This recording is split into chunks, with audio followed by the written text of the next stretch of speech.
Mayor John Tory calling a Sunday news conference to once again call out the Wynne Liberals for what he calls a disappointing provincial budget.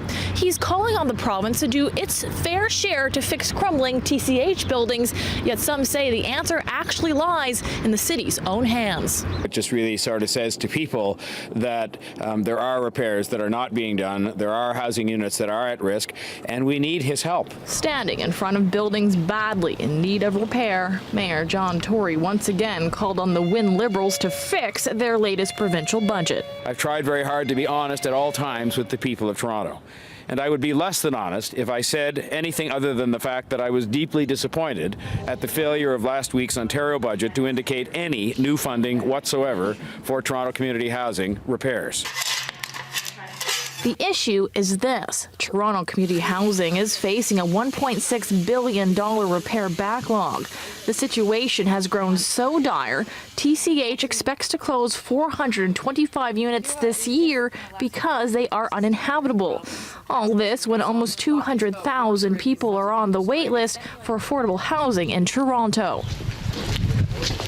Tory says the repair bill should be split equally 3 ways between the city, the feds, and the province. I am now asking the Toronto Liberal MPPs to stand up for some of the neediest people in Toronto. Yet some suggest the city could help the situation by increasing property taxes above the rate of inflation. Torontonians currently pay the lowest property taxes in the GTA. They have at their disposal the opportunity to also provide for more revenue.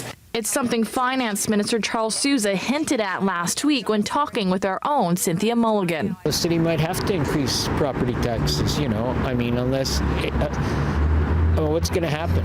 Is it not going to rehabilitate these units? Are these people going to be out on the street? This political science professor says the mayor targeting MPPs is a clear last-ditch effort in an increasingly desperate situation. I don't know if it'll make much difference. The budget's already out.